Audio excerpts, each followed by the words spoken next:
우리가 지난주 17절까지는 말씀을 보았는데 17절에는 말씀을 보면 너희가 이것을 알고 행하면 복이 있으리라 라고 말씀하셨습니다. 이것은 예수님께서 14절에서 예수님이 제자들의 발을 씻기신 것처럼 너희로서는 발을 씻기라 라고 하신 그 말씀을 듣고 알고 행하면 복이 있다고 말씀하신 겁니다. 그래도 오늘 말씀 18절에서 내가 너희 모두를 가리켜 말하는 것이 아니니라 하셨습니다. 앞에서 복을 받는다고 말씀하셨는데 너희 모두를 가리켜 말하는 것이 아니라고 하셨습니다. 다시 말하면 복에 관한 말씀을 들었지만 들었다고 해서 모든 사람들이 복을 받는 것은 아니라는 것을 말씀해 주고 있습니다. 여러분 그렇죠? 말씀을 듣는다고 해서 모든 사람이 말씀을 다 따르는 것은 아닌 것처럼 하나님께서 우리에게 복과 은혜를 주신다고 할지라도 모든 사람이 그 은혜와 복을 다 받는 것은 아닙니다. 왜 그럴까요? 하나님이 누구에게는 복을 주시고 누구에게는 복을 안 주시기 때문일까요? 물론 그럴 때도 있습니다. 그런데 대부분은 하나님께서 사람들에게 같은 복을 주시지만 그 복을 받을 만한 준비가 되어 있지 않아서 복을 받지 못할 때가 있습니다. 준비라는 것은 크게 두 가지가 있어요. 첫째는 자리입니다. 신앙은 우리가 기차를 타는 것이지 택시를 타는 것이 아니라고 했습니다. 택시는 내가 부르면 오고 아무 데서나 쓸 수 있습니다. 택시가 다니는 곳이라면 어디든지 설 수 있습니다. 그러나 기차는 아무 데서나 서지 않고 반드시 역에서만 섭니다. 다시 말하면 우리가 어느 자리에 있느냐에 따라서 기차를 탈 수도 있고 기차를 못 탈 수도 있습니다. 우리가 어느 자리에 있느냐에 따라서 하나님이 베푸시는 은혜와 복을 받을 수도 있고 받지 못할 수도 있습니다. 그러기에 우리가 있어야 할 자리에 있어야 합니다. 우리가 하나님의 전에 나와 예비합니다. 왜 하나님의 전에 나올까요? 우리가 지난주 주보 목회장에서 우리가 방송과 현장은 다르다고 했습니다. 여러분 그렇죠? 방송으로 보는 것과 현장에서 보는 것은 내용은 같습니다. 그런데 현장에 있을 때의 울림이 있습니다.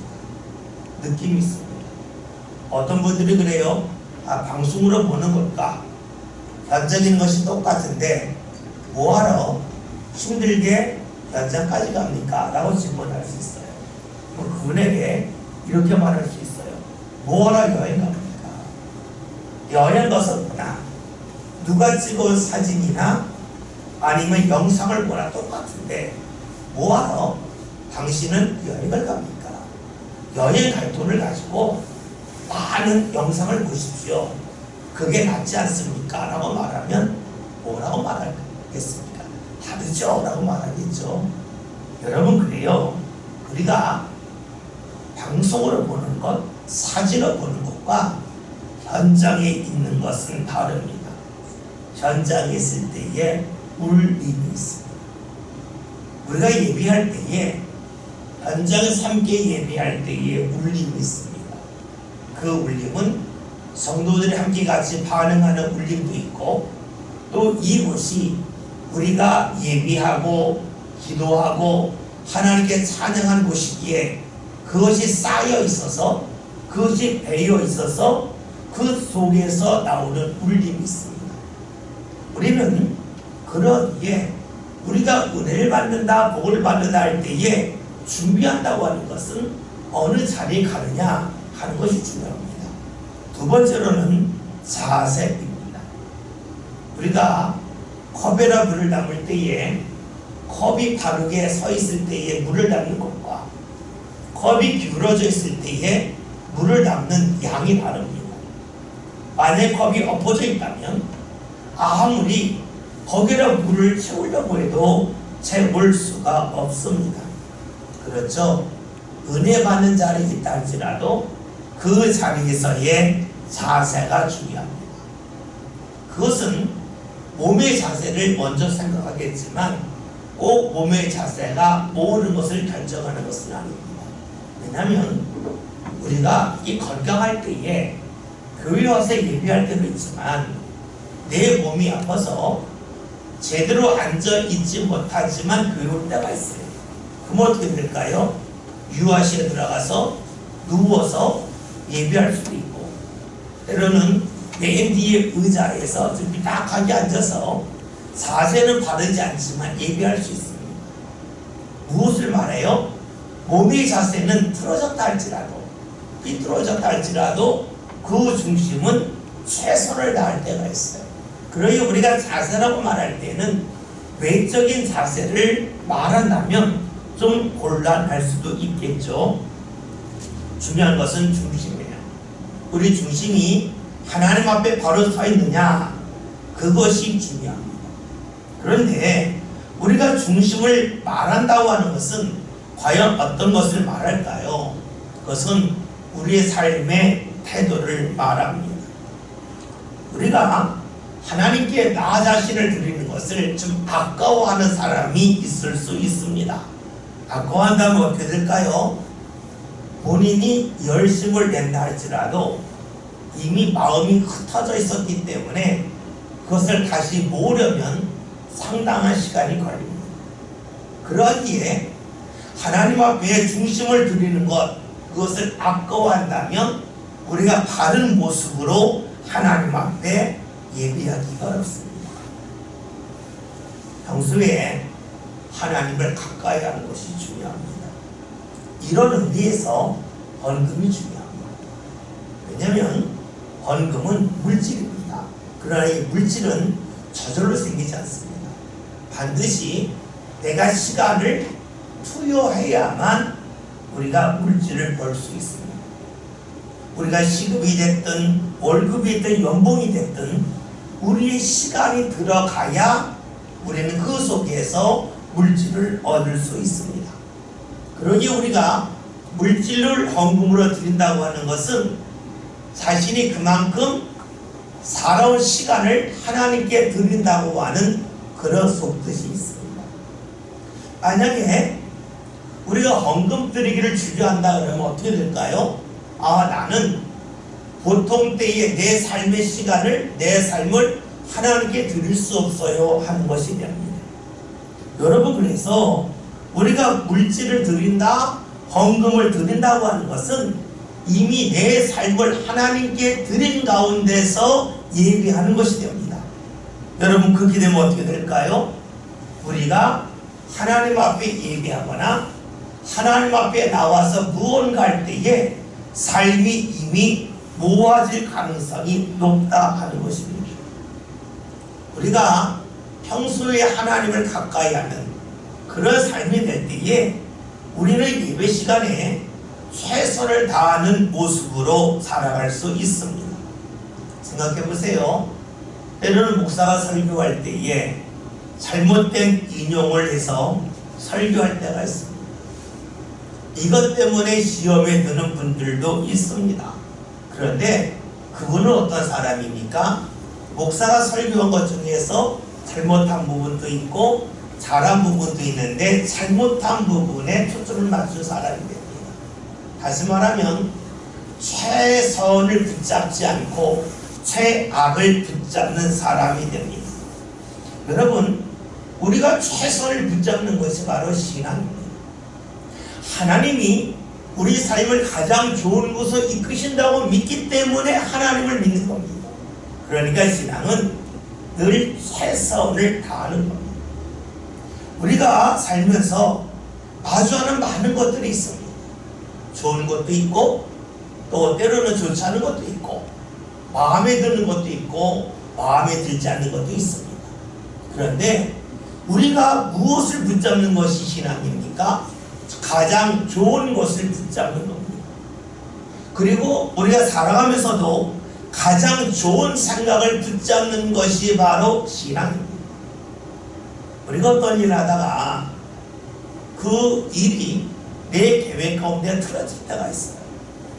틀어질 때에 우리가 이렇게 생각할 수 있어요. 하나님, 왜 제가 원하는 일을 안 주십니까? 라고도 말할 수 있어요. 근데 그것은 최고를 붙잡는 게 아니에요. 그 순간, 그런 말을 하는 순간부터 본인이 낙심하고 넘어져요. 내 생각이 틀어졌을 때 하나님께서 더 좋은 것을 보게 하시라고, 알게 하시라고 틀어지게 하셨군요. 그 속에서 제가 하나님이 주시는 가장 좋은 것을 보게 하시고 붙잡게 해주세요. 이것이 바로 가장 좋은 것을 보고 가장 좋은 길을 이끄시는 하나님을 향한 믿음을 가진 사람이라고 볼 수가 있겠죠.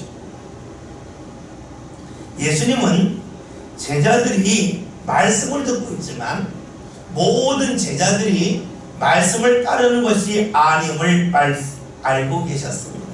그래서 오늘 말씀을 보면 19절에서 내가 너희 모두를 가리켜 말하는 것이 아니니라 나는 내가 택한 자들이 누구인지 알미라 라고 말씀하셨습니다. 택한 자가 누구인지 안다는 이 말씀을 우리가 이 구절에서만 딱 생각하면 어떻게 될까요? 아, 주님이 누굴 택하셨다, 택하지 않았다 라고 볼 수가 있어요. 그런데 우리가 말씀 앞에는 내용은 어떤 내용이었습니까? 말씀을 듣고 알고 행하는 자가 복이 있다 하셨습니다. 그렇기 때문에 택한 자를 아셨다고 하는 이 말씀을 앞과 연관시켜서 볼 필요가 있습니다. 만약에 우리가 주님이 택한 자가 말씀을 따른다라고 하면 우리는 이렇게 말할 수 있어요. 내가 말씀을 따르지 않는 것은 주께서 나를 택하지 아니하셨기 때문이다. 그러니까 말씀을 따르지 않는 것은 내 책임이 아니라 주님의 책임이라고 말할 수도 있습니다. 그런데 사실은 그러하지 않습니다. 왜냐하면 주님께서 지금 택한 자를 아셨다는 말씀은 다른 말로 한다면 주님의 말씀을 듣고 받아들일 수 있는 믿음의 사람이 있는지 없는지를 아셨다는 말씀이라고 보아야겠다. 그래야 앞과 연관이 되죠. 우리가 살필 말씀이 있는데 한번 성경 찾아보겠습니다. 사도행전 14장 8절부터 10절 신약성경 212면입니다.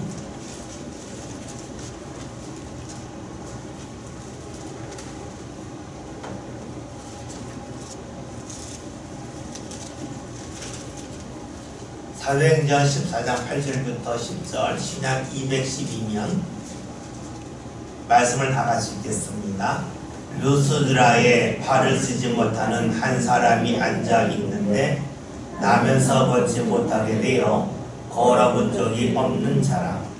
바울이 말하는 것을 듣거늘 바울이 주목하여 구원받을 만한 믿음이 그에게 있는 것을 보고 큰 소리로 이르되 네 발로 바로 일어서라 하니 그 사람이 일어나 걷는지라. 아멘. 아주 유명한 말씀이죠. 루스드라에서 바울의 말씀을 전할 때에 많은 사람이 모였는데 그 중에서 한 병자를 고쳐요. 나면서부터 걷지 못했던 자를 고칩니다. 그가 택함을 받았죠.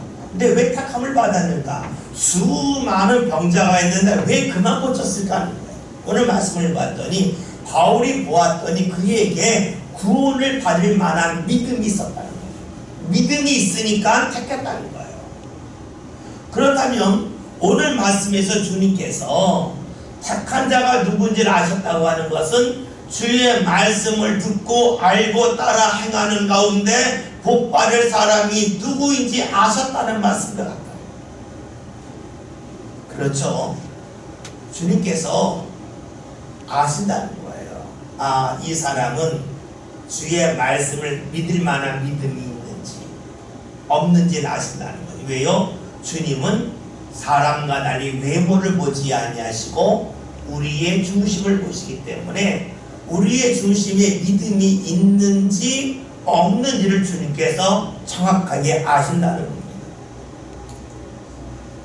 그런데 이렇게 주의 말씀을 듣고 따르지 않고 등을 돌리는 사람을 향하여 오늘 성경에서 18절에서 말씀하고 있죠. 하반절의 말씀을 보면 그러나 내 떡을 먹는 자가 내게 발꿈치를 들었다는 성경을 응하게 하라는 것입니다. 말씀을 봤더니 내 떡을 먹고 내 발꿈치를 들었다. 즉 나에게 무언가 도움을 받고 나에게 등을 돌리고 배신한 사람이 있다고 하는 이 말씀을 이루려 하심이라고 말씀하고 있어요. 사실 이 말씀은 시편 41편 9절에는 말씀인데 다윗이 기록하신 편이에요.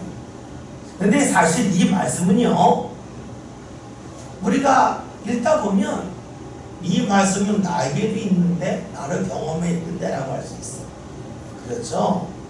여러분 살면서 가까운 사람이 여러분에게 등을 돌리고 여러분에게 힘들게 한 적이 없는 사람은 없겠죠? 모든 사람이 이를 경험했어요. 그러기에 우리가 성경에서 이 말씀이 예수님을 통하여 이루어졌다는 말씀 중에는 예수님을 통해서만 이루어진 말씀이 있는가 하면 모든 사람들이 경험하는 말씀임에도 불구하고 그 말씀이 예수님도 경험했다, 예수님을 이루어졌다라는 것을 알 수 있어요. 그리고 우리는 예수님을 통하여 이루어진 말씀이 두 가지로 볼 수가 있겠죠. 하나는 특별한 말씀이 이루어졌고 또 하나는 일반적인 말씀이 이루어졌다는 거예요. 근데 일반적인 말씀이 이루어졌다고 하는 것은 나도 경험하는 말씀이라는 거예요. 특별한 말씀이 이루어졌다고 하는 것은 나는 경험하지 못하는 말씀이 이루어졌다는 거예요. 이렇게 보면 예수님은 어떤 분이 됩니까? 나와 같은 분, 나와 다른 분이죠. 나와 같은 분이라고 하는 것은 나도 경험하는 말씀을 주님도 경험했다는 것이 될 거고, 나와 다른 분이라고 하는 것은 보통 사람들은 경험할 수 없는 말씀을 예수님이 경험하셨다. 그 말씀이 이루어졌다니까 나와 다른 분이 되겠죠. 이것을 좀 더 확대한다면 예수님은 나와 같은 사람이요. 좀 더 확대하면 예수님은 나와 다른 하나님이시다가 되겠죠. 그러면 우리가 오늘 말씀 내 떡을 먹은 자가 내 발꿈치를 들었다, 이 말씀은 예수님을 통해서도 이루어졌죠. 가룟 유다가 예수님을 배반했으니까. 그러나 우리는 그런 일을 경험해요. 그러면 예수님은 어떤 분이 됩니까? 우리가 경험하는 것을 경험하는 분이 돼요. 다시 말하면 우리의 아픔과 사정을 아시는 분이 돼요. 그러나 또 한편으로는 우리가 경험할 수 없는 말씀을 경험하세요. 그러니까 우리를 우리의 삶 가운데다 끌어내신 하나님이 되세요.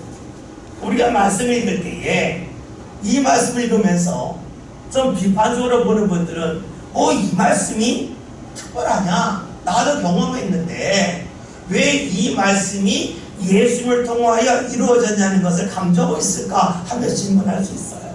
그러나 앞에서 언급했던 것처럼 예수님을 통하여 이루어지는 말씀 중에는 나도 경험하는 말씀, 모든 사람들이 경험하는 말씀이 있는가 하면 예수님만이 경험하는 말씀입니다.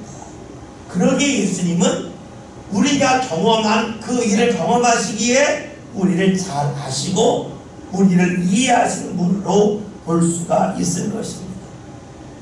이렇게 본다면 예수님은 우리의 삶 가운데 멀리 동떨어진 분이 아니요 우리의 삶 가운데 가까이 계신 분이라고 하는 것도 알 수가 있겠죠. 19절에는 말씀을 함께 봅니다. 말씀 봅니다. 지금부터 일이 일어나기 전에 미리 너희에게 일러주면 일이 일어날 때에 내가 그인 줄 너희가 믿게 하려 함이로다. 아멘. 우리가 요한복음에서 자주 보는 말씀이죠. 내가 너에게 이것을 이룬 이유는, 말한 이유는 나중에 이 일이 우연히 이루어진 것이 아니요 필연적으로 주님의 뜻과 계획 속에 이루어진 것을 너에게 알게 하기 위함이라고 말씀하셔요. 또 주께서 하신 말씀이 네가 지금은 모르나 이후에는 알리라, 이런 말씀을 자주 하시죠. 오늘 말씀도 보면 어떤 말씀입니까? 지금 너에게 알려주는 이유가 무엇이냐? 이 일이 일어날 때에 너희로 하여금 믿게 하기 위함이라고 말씀합니다. 여기서 일이 일어나는 때, 즉 어느 시기를 말하고 있죠. 우리가 말씀을 읽을 때에 이 때라고 하는 말씀에 대해서 좀 주의할 필요가 있어요. 많은 분들이 요한계시를 읽으면서 이 때를 절대적인 시도로 생각할 때가 많아요. 그러니까 지금은 약간 그런 일이 많이 줄었지만 1990년대에 단위 선교에서 몇 날 며칠에 옵니다. 왜 그랬을까요? 사람들이 때 하면 시간적인 때를 생각을 많이 해요. 그런데 주님이 말씀하시는 때는 절대적인 시간을 말하는 때에는 의외로 많지가 않습니다. 성경에서 때를 말할 때에는 무엇을 말할까요? 이것은 우리의 믿음의 때를 말할 때가 많습니다. 우리는 자꾸만 때 하면 몇 날 며칠 이런 걸 생각해요. 하나님이 주신다 그러면 언제 주시는데요? 이런 거 묻잖아요. 가령 여러분들에게 여러분 자녀가 어떤 일이 풀릴 거라고 언제 풀리는데요? 이렇게 물어요. 어디 관심은 때에 관심이 많아, 시기.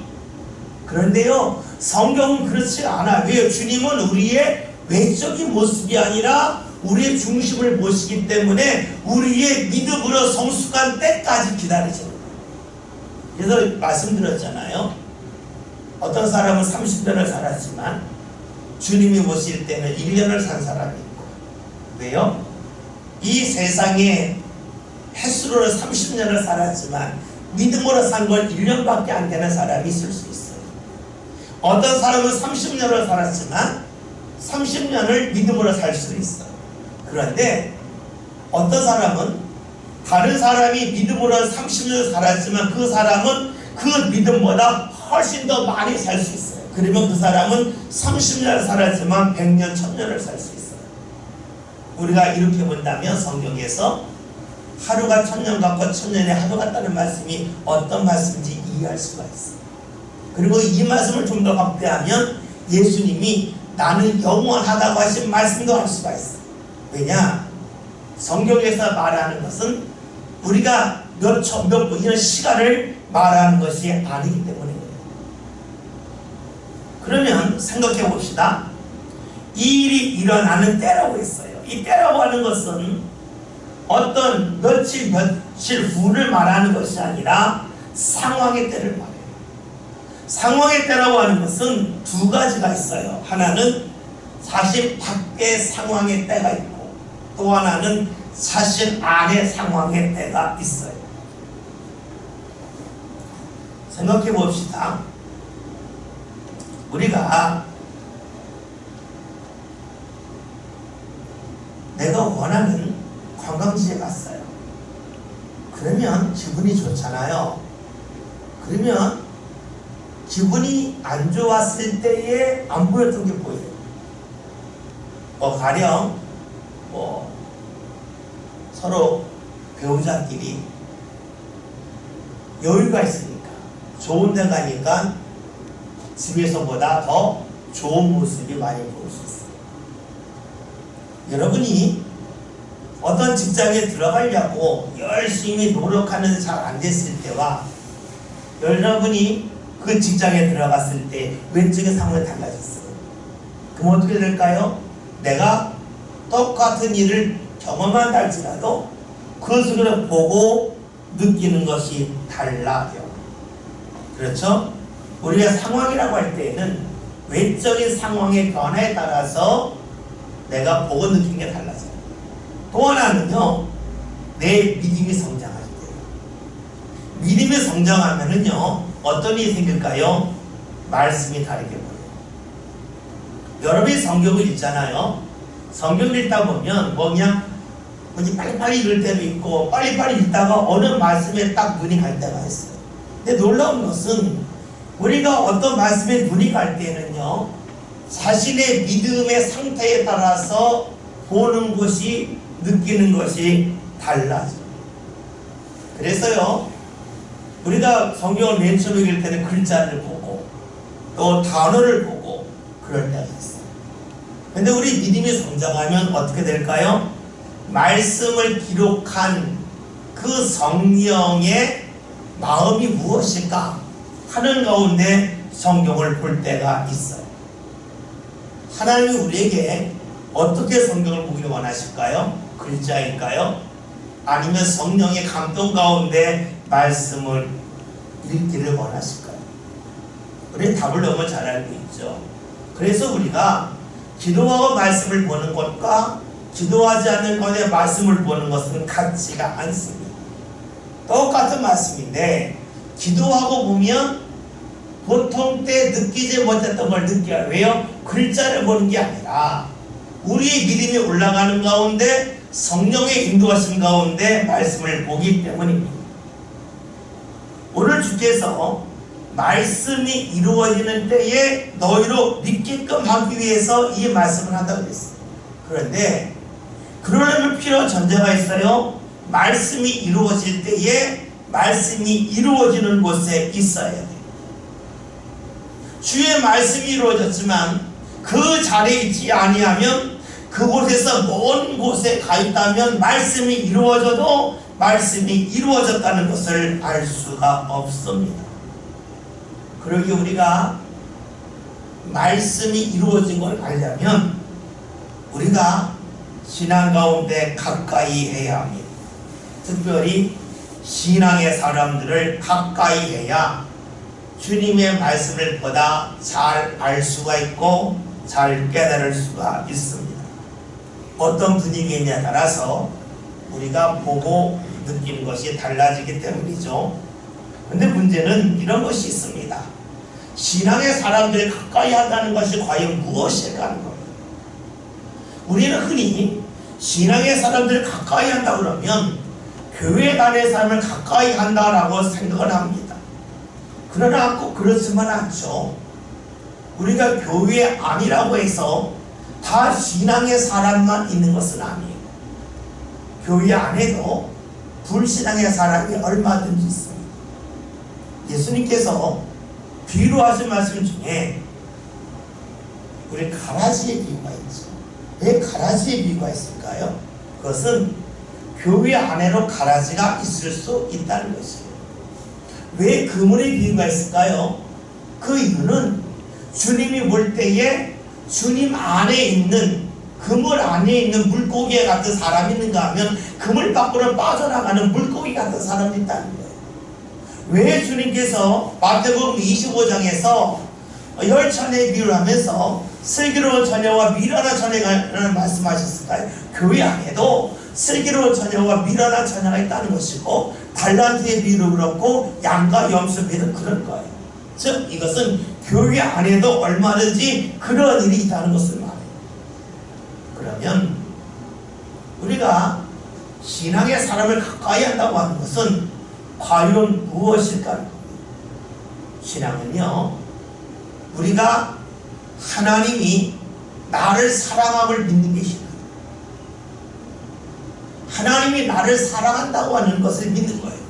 내가 어느 형편에 있든 어느 자리에 있든 하나님이 나를 사랑하신다, 이것을 믿는 게 신앙이에요. 그러기에 신앙의 사람은 감사가 나요. 신앙이 없다고 하는 것은 무엇을 말할까요? 하나님이 나를 사랑하심을 믿지 않는 거예요. 그러니까 원망이 나오고 감사가 나오지 아니하죠. 앞에서 제가 말씀드린 것 중에 계획이 이루어지지 않을 때에 불평하는 사람이 있어요. 그런데 여러분 아시죠? 계획이 이루어지지 않았기 때문에 우리가 무언가 보는 게 있어요. 계획이 이루어지지 않았기 때문에 우리가 쉴 수 있어요. 그러기에 하나님께서 행하심에 대하여 믿는 것이 바로 신앙이요, 그 감사 속에 바른 신앙의 모습이 이루어집니다. 왜 그럴까요? 하나님이 우리에게 베푸신 은혜는 끝이 없기 때문입니다. 우리는 이 자리에 가야 은혜가 있다고 생각하지만 하나님의 은혜는 어디든지 넘쳐난다는 거예요. 많은 주부들이 하는 말이 이런 말이 있죠. 집안일은 해도 끝이 없다는 거예요. 일을 하는데 여기 끝나면 저기 할 일이 있고 저기 끝나면 여기 하게 된다는 거예요. 하나님에게 그저 적용하면 돼요. 아, 여기서 은혜 받으면 저기 가면 은혜가 없을 줄 알았는데 저기 가도 은혜가 있는 거예요. 저기 가서 은혜 받으면 다른 곳에 가면 은혜 없을 줄 알았는데 거기도 은혜가 있는 거예요. 왜요? 하나님이 모든 것을 주관하시기 때문에 그래요. 우리가 하나님을 믿지만 하나님 일이 다 이루어지는 건 아니에요. 왜냐면 사람이 가로막을 때가 있잖아요. 그렇죠? 그럼 부인할 수가 없어요. 그러면 우리는 하나님이 하시는 일에 막혔다, 이거를 인정 안 하는 사람들이 의외로 많아요. 뭐가 하나님입니까? 근데 왜 하나님이 왜 그걸 가만히 내버려 둘까요? 그가 지금은 잘못했지만 돌이키고 회개할 수 있는 기회를 주시기 위해서 하나님은 어떻게 해요? 주위를 가로막는 사람이 있을 때에 밟고 가실 수 있지만 밟고 가지 않고 돌아가신다는 거예요. 그것이 하나님이 우리를 사랑하시기 때문에 하는 일이에요. 여러분 생각해 보세요. 여러분이 늘 주님 앞에 순종한 거 아니잖아요. 순종하지 않았다고 하는 것은 내가 하나님을 가로막았다는 거예요. 가로막았지만 하나님께 나를 밟고 가지 아니하시고 나를 기다리시고 돌아가셨단 말이에요. 그러면 우리가 계획하는 것이 옳지만 때로는 누군가 막아서 그 일이 늦춰질 때가 있어요. 그럼 우리 원망하잖아요. 근데 그것이 논리적으로 맞는데 실제로는 그렇지가 않아요. 성경에서 나오는 말씀 중에 가장 빈번하게 나오는 말씀 하나가 근친상간이에요. 근친상간이라고 하는 것은 가족들끼리 성관계를 맺는 걸 말해요. 그런데 왜 근친상간을 금할까요? 물론 가족이 무너지기 때문에 그래요. 그런데요, 생물학적으로는 달라요. 근친상간할 수 있고요, 기형아가 출생을 하는 게 굉장히 없습니다. 그래서 이스라엘 사람들이 아직도 근친상간을 좀 많이 한대요. 그래서 성지순례 갔을 때 가이드가 하는 이야기가 이스라엘은 의외로 그 지금 기형아들이 살고 있는 그런 일을 돌보는 데가 많다는 거예요. 그 이유가 근친상간 때문에 그렇습니다. 생물학적으로 그래요. 그런데요, 우리 여기서 알 수 있는 것이 있어요. 근친상간이 아닐수록 사람을 건너요. 그래서요, 우리가 서로 혈통이 다른 사람들끼리 결혼할 때에 건강한 사람이 태어날 확률이 높아요. 이것을 신앙으로 볼까요?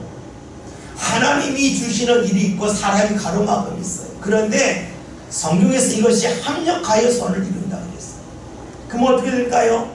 무언가 가로막힘이 있으면 우리는 늦어지는 거 아닙니까? 그래. 늦어지는 건 맞아요. 근데 하나님은 이 늦어짐을 통해서 다른 것을 흡수하면서 더 강력한 은혜를 주셔요. 그래서 우리가 하나님 일에 맡겼을 때에 하나님 왜 이 일이 막힙니까? 라고 탄식할 수가 있겠지만 지내놓고 나면 막힘을 통해서 하나님께서 우리를 더 강한 사람으로 더 풍요로운 은혜를 받는 사람으로 이끌어 주신다는 거예요. 그래서 우리가 하나님을 믿는 사람에게 필요한 것이 감사예요. 하나님 날 사랑하신다. 때로는 무언가 막는 일이 있지만 그 막음 때문에 하나님의 계획이 늦춰질 수도 있고 내가 받는 은혜가 늦춰질 수도 있지만 은혜가 임했을 때는 더 강력하고 더 하나님께서 넓은 범위에서 은혜를 주신다고 하는 믿음이 우리에게 필요해요. 그리고 오늘 말씀처럼 그러한 사람을 가까이 하는 것이 우리가 신앙에 도움을 받는 거예요. 그러니까 교회를 다닌다고 해서 그 사람이 꼭 신앙에 도움되는 것도 아니고 목사라고 해서 꼭 도움되는 것도 아니에요. 중요한 것은 그가 신앙적으로 감사합니다. 하나님이 하실 일에 대한 소망과 기대를 갖고 있느냐? 그런 사람을 가까이 할 때 비로소 우리가 하나님 허락하시는 은혜를 속히 받는, 그리고 놓치지 않고 붙잡을 수 있는 그런 사람으로 살아갈 수 있습니다. 우리가 신앙생활 처음 할 때는 교회 오래 다녔다 그러면, 직분이 있다 그러면 그 사람이 신앙이 대단한가 할 수 있어요. 그러나 그것은 외적인 것이고, 중요한 것은 정말로 감사하겠습니다.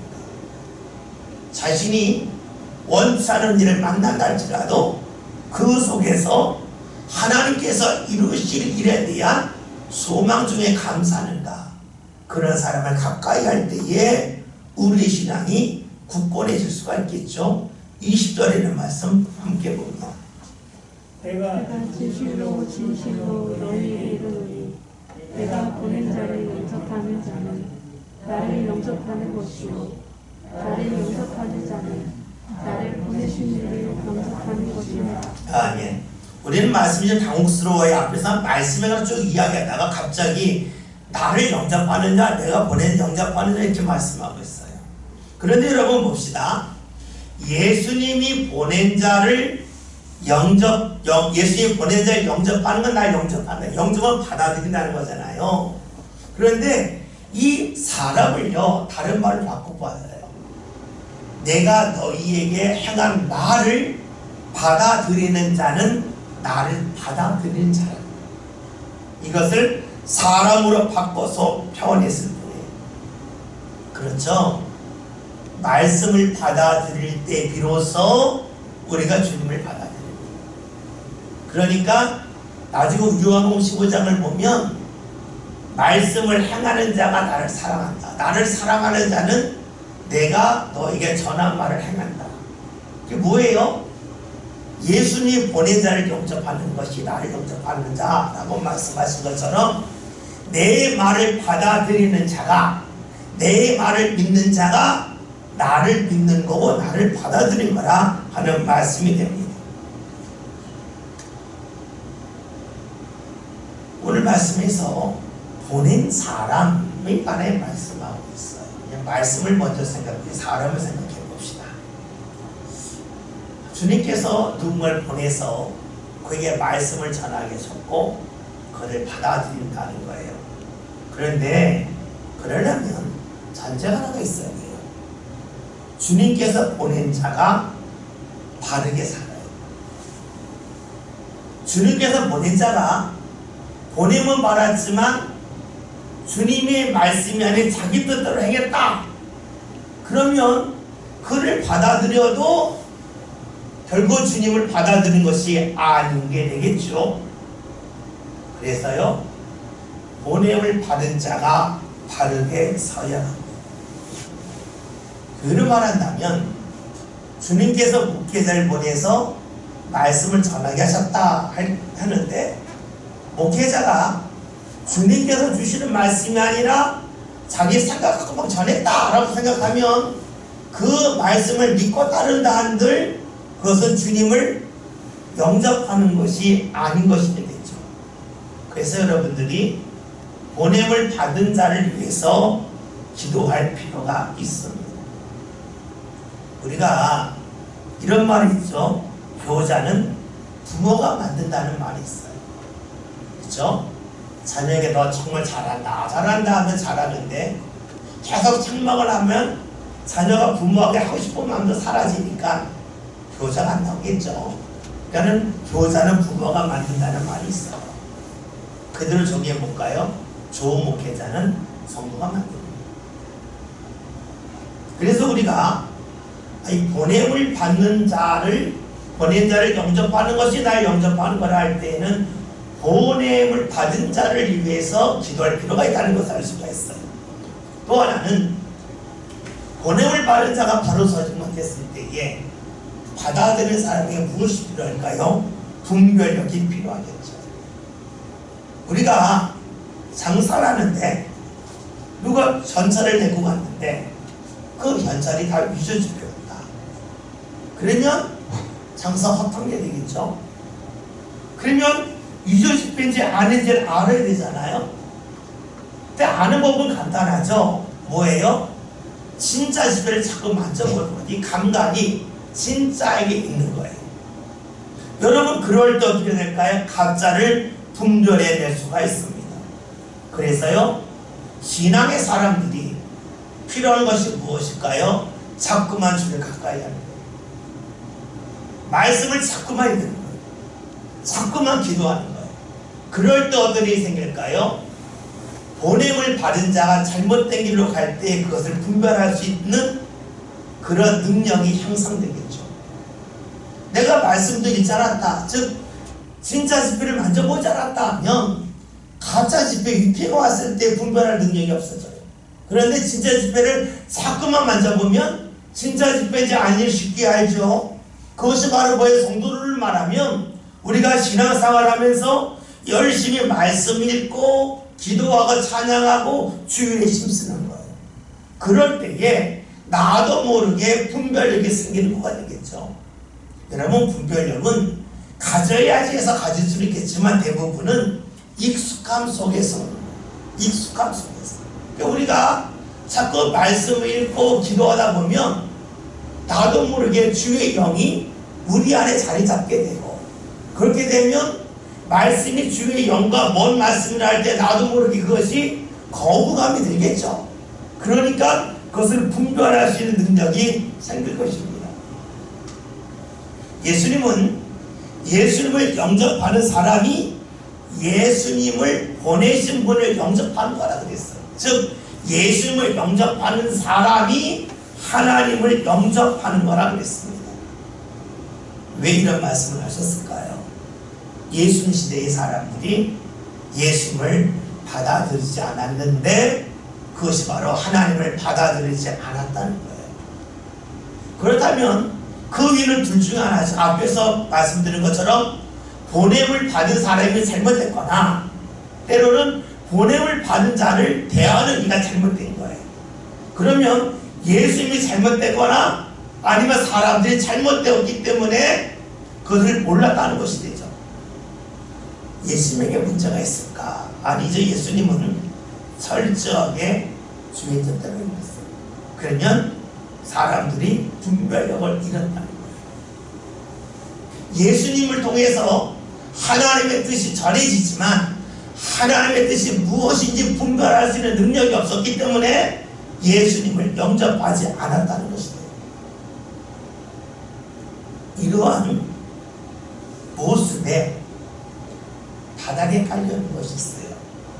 그것이 무엇이냐면 자신을 합리화하고 싶은 마음. 자신을 합리화한다고 하는 것은 무엇을 말할까요? 자신이 옳다고 하는 것을 끊임없이 주장하는 것이에요. 사람이요, 무언가 잘 못할 수 있어요. 못할 때는 어떤 상황이 있어서 못하는 거예요. 그렇죠? 상황이 있어서 못했는데 중요한 것은 상황이 바뀌었는데는 못할 때가 있어요. 그것은 안 한 것 같아요. 근데 우리는요, 어떤 상황에서 못했는데 그 상황이 달라지는데도 안 하면서 못한다고 말해요. 그것이 바로 자신을 합리화하는 거예요. 자신이 옳다는 거예요. 제가 얼마 전에 목사님들이 쭉 만났어요. 어떤 목사님 은퇴하시는데, 은퇴를 앞두고 계신 분들이 이제 은퇴 준비 거의 안 돼 있는 거예요. 예전 이제 목회 하신 분들이 교일만 하다가 왔더니 은퇴 준비 거의 못 하신 거예요. 그랬더니 이제 은퇴 몇 년 했던 분이 이야기를 하시는 거예요. 아, 요즘 젊은 목회들은 국민연금 들었는데 자기 못 들었다. 못 든 이유가 무엇이냐면 교회 상황이 너무 어려워서 이제 못 들었다고 그러시더라고요. 근데 제가 그 말을 듣고 맞긴 맞는데 끝까지 맞는 건 아닌데 하는 말을 듣었어요. 차마 말을 못했어요. 왜냐하면 교회를 개척하고 교회가 어려웠어요. 근데 어느 순간에 교회가 큰 교회가 됐어요. 그러면 큰 교회가 됐을 때에는 국민연금 못 들 정도 어렵진 않잖아요. 그런데 그분은 처음에 못 든 얘기만 계속 그래서 제가 이게 참 함정이구나. 목회자로서도 얼마나 빠질 수 있는 함정이다. 처음의 상황은 이해가 되지만 그 상황이 계속 이어진 건 아니잖아요. 어느 순간에는 못한 게 아니라 안 한 거예요. 근데 우리는요, 저 자신도 그렇지만 맨 처음에 못한 것을 가지고 나중에 안 했음에도 불구하고 못했다고 계속해서 자신을 합리화할 수가 있어요. 힘들어서 못했대요. 맞아요. 그런데 어느 순간 힘들지 않았어요. 그럼 못한 게 아니에요. 안 한 거지. 근데 우리가 신앙생활도 그렇게 할 수가 있어요. 우리가 새벽기도 하는 거 피곤해서 못해요. 못할 수 있어요. 근데 어느 때는요, 피곤하지 않는데도 못 나서 그건 안 하는 거예요. 그렇죠? 코로나 때문에 우리가 교회 못 왔어요. 예, 맞아요. 그런데 어느 순간에는 그렇지가 않아요. 왜냐? 어느 순간에는 코로나 때문에 못 움직인 게 아니에요. 시작은 못한 거지만 중간에도 못할 수 있지만 어떤 분은 못했다가 안 할 수 있어요. 근데 안 했음에도 불구하고 못했다고 말하는 것은 자기를 합리화하는 거예요. 이렇게 합리화하다 보면 어떻게 될까요? 유대인의 모습으로 가는 거예요. 예수님이 하나님의 말씀을 전하시지만 그 말씀을 받아들이지 못해요. 나를 합리화해야 되니까 내가 옳아야 돼요. 내가 옳으려면 나와 틀린 것을 거부해야 돼요. 그러니까 지금 예수님께서 다시 말씀해 봅니까? 나를 보낸 자를 영접하면 나를 영접하는 거다. 제자들에게 주신 말씀이라면 나를 영접하는 자는 나를 보내신 자를 영접하는 거라는 것은 당시 유대인들의 모습을 말씀하고 계신 거라고 볼 수가 있어요. 자신을 합리화하는 데 익숙해지면 오늘 내가 옳은 사람이 돼요. 내가 옳은 사람이 되면 나도 모르게 주의 말씀을 거부하는 사람입니다. 시작은 못할 수 있어요. 그러나 어느 순간이 되면 못하는 것이 아니라 안 하는 것으로 뒤바뀔 수 있어요. 우리는 여기에 조심하고 이런 함정에 빠지지 말아야 될 것입니다. 오늘 말씀에서 주님을 영접하는 자가 주님을 보낸 자를 영접하는 거라 그랬고, 예수님이 보낸 자를 영접하는 것이 예수를 영접하는 거라 그랬어요. 예수님의 말씀을 믿는 자가 바로 주님을 믿는 겁니다. 오늘 저와 여러분이 주의 말씀에 다가올 때에 때로는 힘들고 버거워서 말씀을 못 지킬 수 있어요. 그러나 내가 어느 순간에 주께서 말씀을 지킬 수 있는 상황으로 나를 이끌어 주신다면 그때만큼은 꼭 주의 말씀을 듣지 않는 그 모습이 저와 여러분의 모습이 되어서 주님을 바로 영접할 수 있는 복된 신앙이 저와 여러분의 신앙이 될 수 있기를 주의 이름으로 기도드립니다. 기도합니다.